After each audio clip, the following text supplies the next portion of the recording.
Hello guys, the depth queen स्वागत करती है अपने डीप वाले डेप्थ वर्ल्ड में। और आज मैं जिस साइकोलॉजिकल हॉरर थ्रिलर मूवी के बारे में बात करने वाली हूँ उसका नाम है कौन। जी हाँ, बिल्कुल सही सुना आपने। 1999 में ये मूवी आई थी कौन, जिसमें सिर्फ और सिर्फ तीन पात्र थे, एक महिला और दो पुरुष। जिसमें से महिला का किरदार जो निभा रही थी उनका नाम था उर्मिला मातोंडकर, मनोज बाजपेयी और सुशांत सिंह। जी, इन तीनों की वजह से इस फिल्म को हम लोग आज भी, इतने साल हो चुके हैं, 27 साल हो चुके हैं, उसके बावजूद भी हम इस फिल्म को भूले नहीं हैं। और उसकी सबसे बड़ी वजह ये तीनों कलाकार हैं। और इस मूवी के जो डायरेक्टर हैं वो थे राम गोपाल वर्मा, जिन्होंने बहुत ही शानदार तरीके से इस मूवी की रचना करी। और आई थिंक, अगर मैं गलत नहीं हूँ तो अनुराग कश्यप ने इस मूवी की स्टोरी लिखी थी। और एक घर के अंदर ये मूवी फिल्माई गई थी। ज्यादातर जितने भी सीन्स आपको देखने को मिलेंगे, कहीं और कोई लोकेशन आपको देखने को नहीं मिलेगी। ये मूवी की कहानी एक घर के अंदर ही सीमित रहती है। और किचन से लेकर हॉल से लेकर छत, ये तीनों जगह पर ये कहानी चलती रहती है और दर्शकों को बांधे रखती है। और जो इसका एंड का ट्विस्ट है वो बहुत ही ज्यादा डरावना और बहुत ही ज्यादा खौफनाक था उस वक्त के जमाने से। क्योंकि जब हमने ये फिल्म देखी थी हम लोग बहुत छोटे छोटे से थे। एक्चुअली हम लोगों को ना ये मूवी को हॉल में देखने जाना था, लेकिन बहुत जल्दी केबल टीवी ने इस मूवी को केबल चैनल पर दिखा दिया। मैंने आप लोगों को बताया था, पहले भी मैं ये बात कर चुकी हूँ कि पहले केबल टीवी बहुत जल्दी फिल्म को दिखा देता था। मे बी शायद वो पायरेटेड होती थी या क्या होती थी, आई डोंट नो, लेकिन हमें अच्छा खासा प्रिंट दिख जाता था।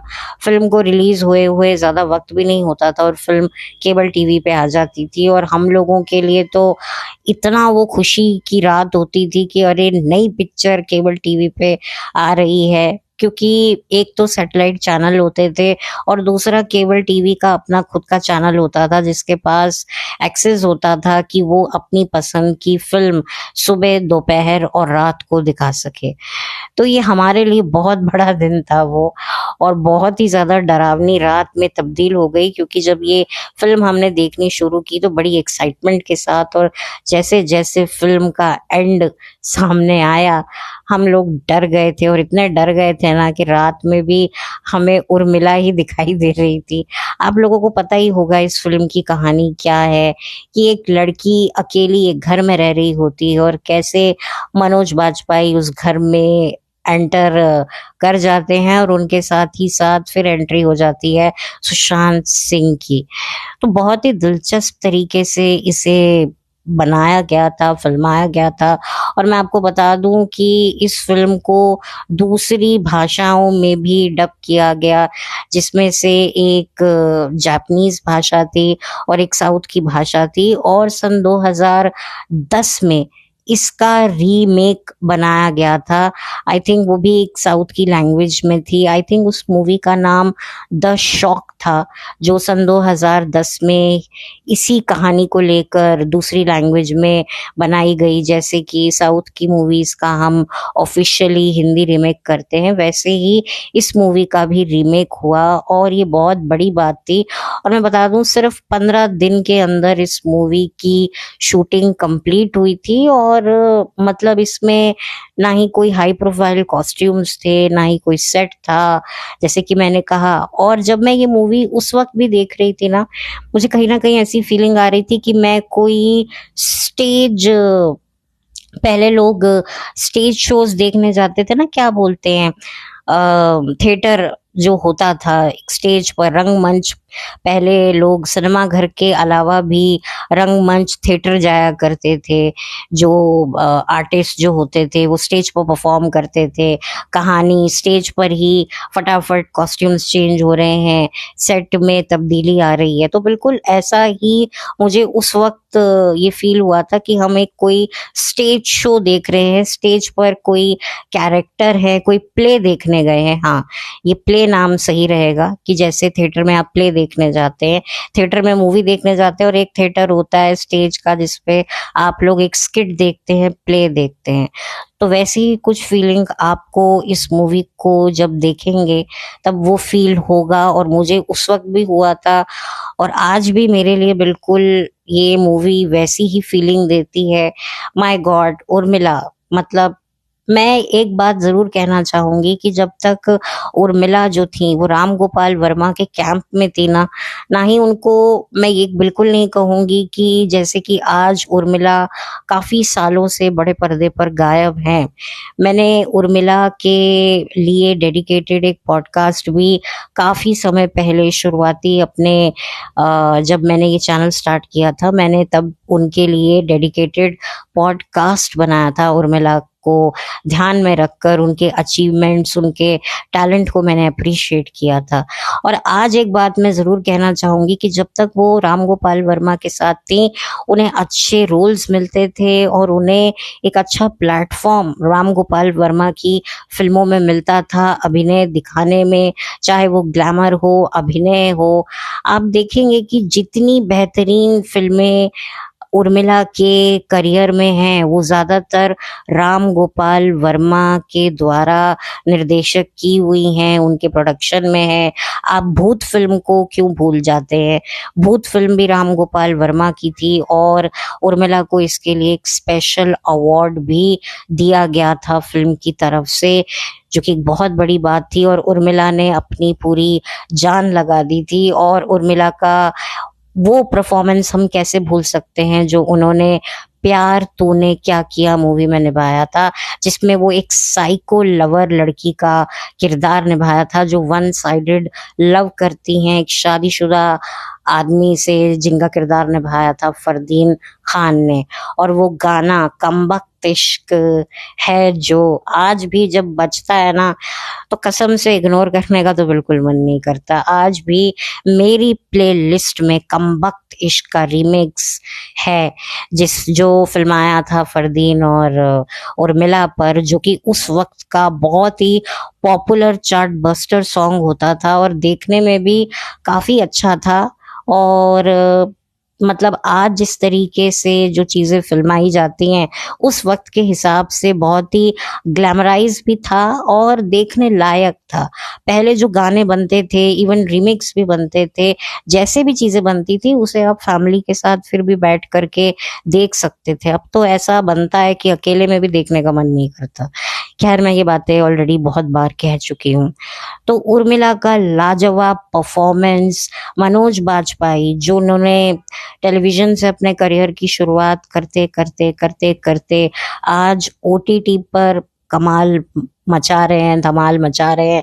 और सुशांत सिंह को भी हम लोग आज की तारीख में वेब सीरीज में देख रहे हैं, फिल्मों में देख रहे हैं, टेलीविजन पर देख रहे हैं। बहुत ही उम्दा आर्टिस्ट, परफॉर्मर सुशांत सिंह रहे हैं।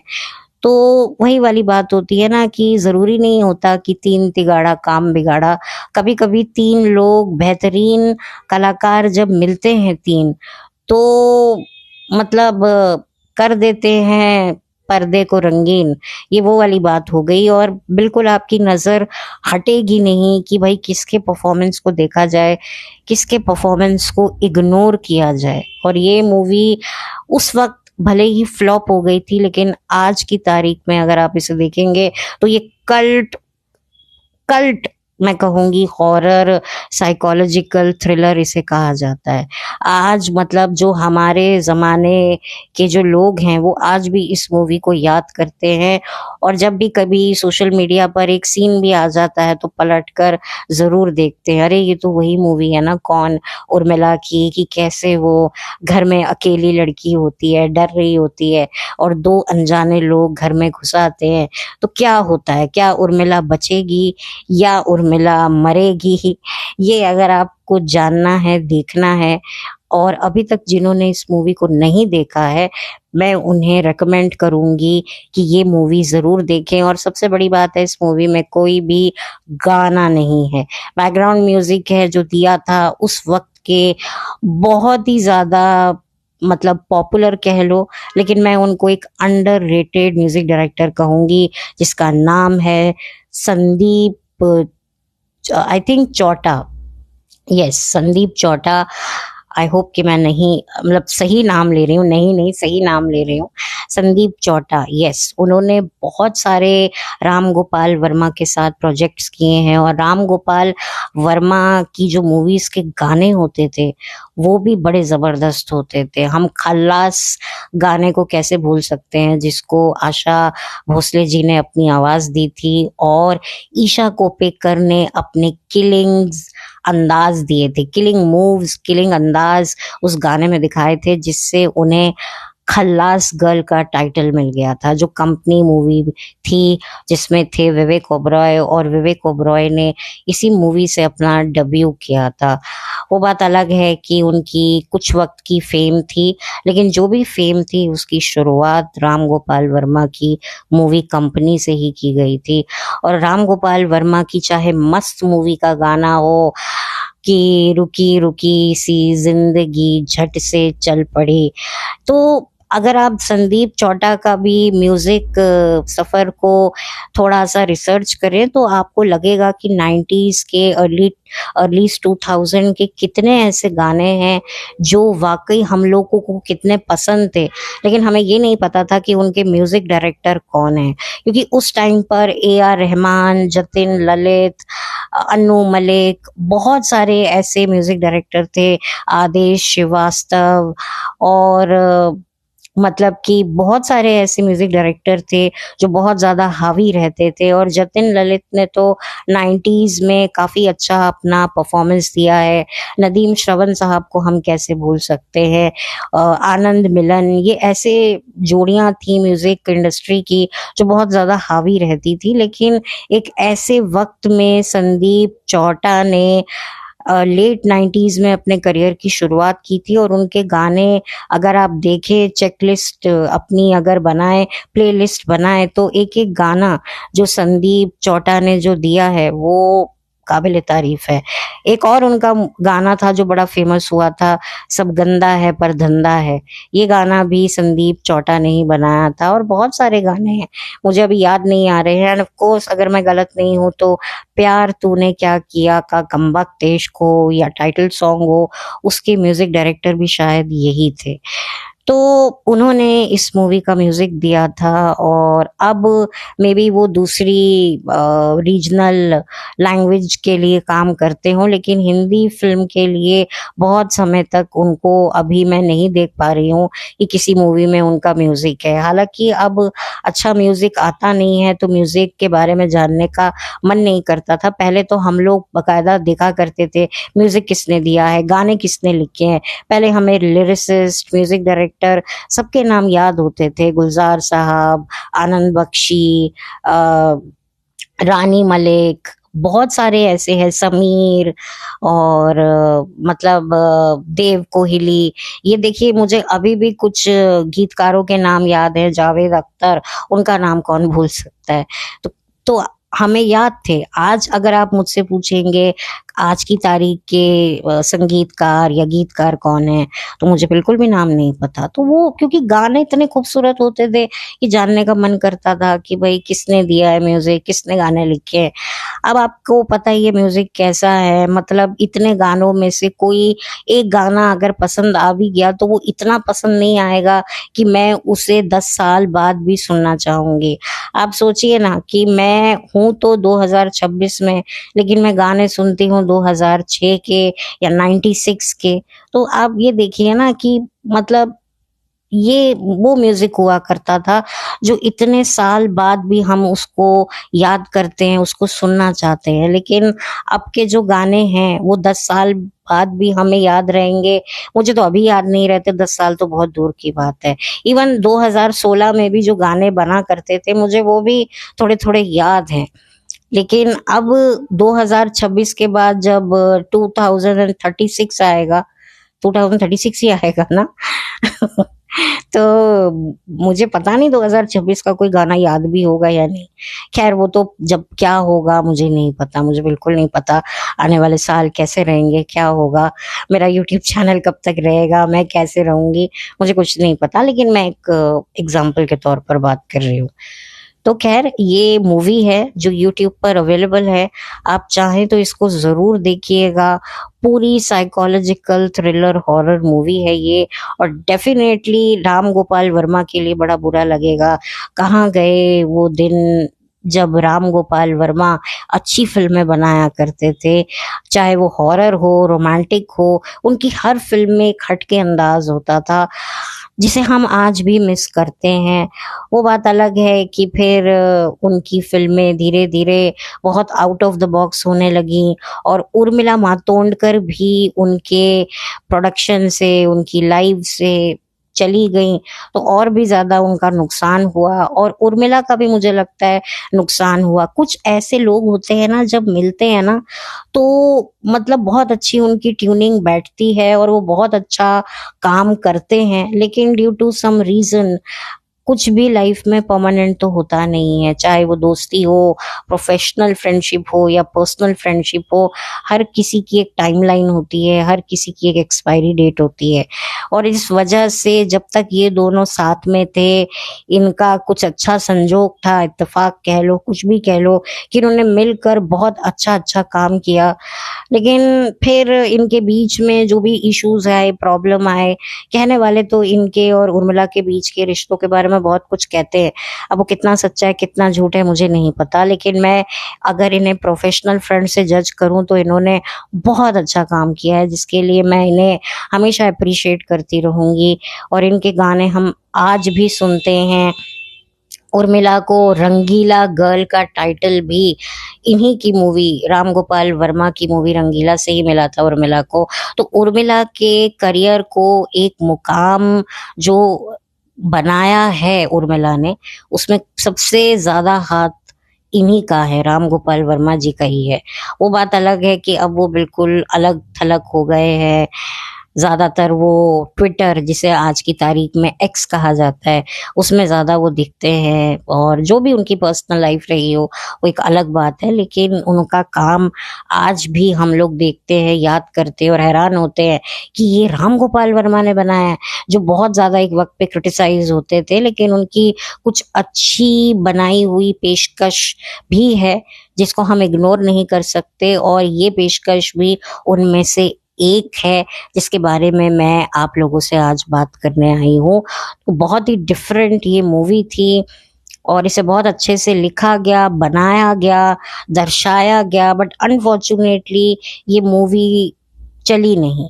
क्यों नहीं चली? क्योंकि वही वाली बात होती है कि अलग चीज को इतनी जल्दी एक्सेप्टेंस नहीं मिलता है, उसे मिलने में वक्त लगता है। और अब तो मतलब लोग लिटरली इस मूवी को ढूंढ ढूंढ के देखते हैं, जो भी साइकोलॉजिकल थ्रिलर हॉरर मूवी देखना चाहते हैं।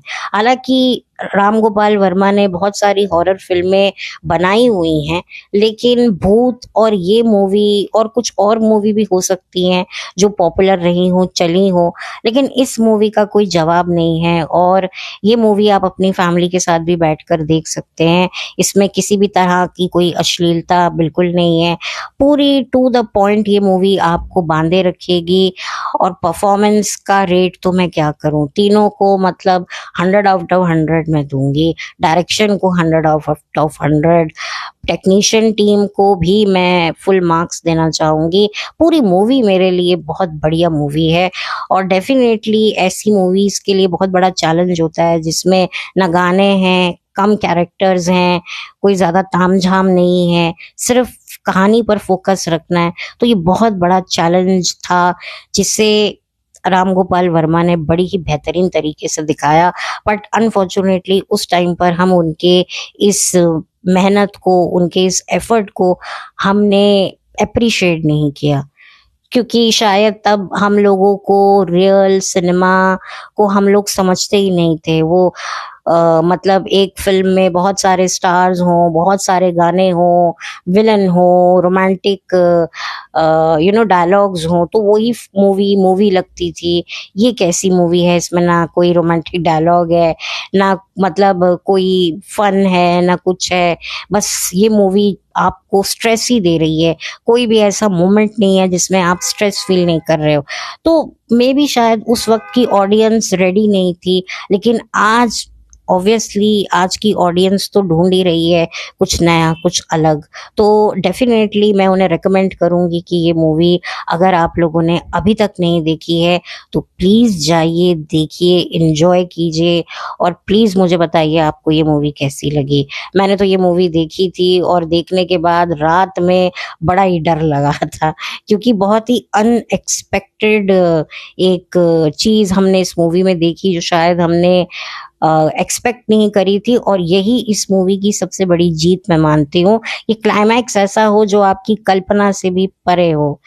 और मतलब मैं बोलना तो बहुत कुछ चाहती हूँ क्लाइमैक्स से रिलेटेड, लेकिन बोल नहीं पा रही हूँ। लेकिन चलो खैर, ठीक है, कभी फिर कभी मौका मिला तो बात करूंगी।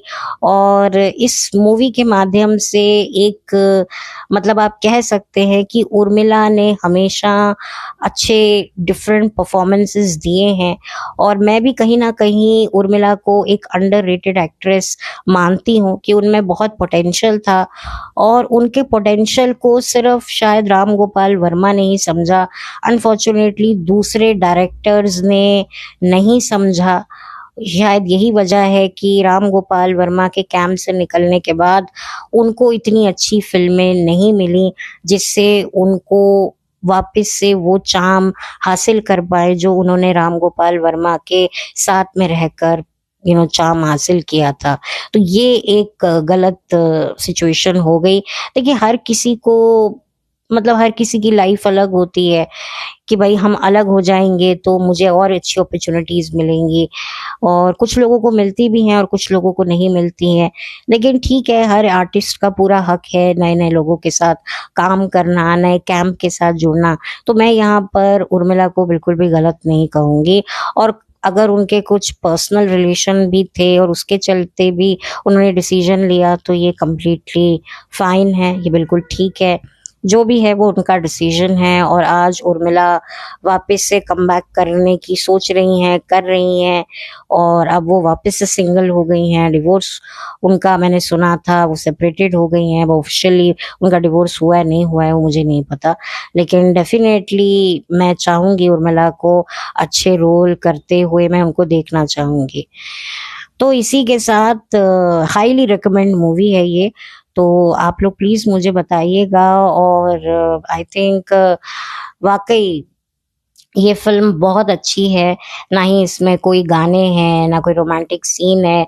मुझे तो सच में ऐसी ही फिल्में अच्छी लगती हैं जो टू द पॉइंट रहती हैं, अपने कहानी से भटकती नहीं हैं। तो ये मुझे ऐसी फिल्में बहुत पसंद आती हैं, और ऐसी फिल्में अनफॉर्चुनेटली बहुत कम बनती हैं, और बनती हैं तो चलती नहीं हैं। तो इस बात का मुझे बड़ा अफसोस रहता है। लेकिन आज की तारीख में तो इसे कल्ट मूवी कहा जाता है, और ये मूवी वाकई डिजर्व करती है कल्ट कहलाना। क्यों डिजर्व करती है, ये सारी बातें अगर आपको जाननी है तो आपको ये मूवी देखनी पड़ेगी।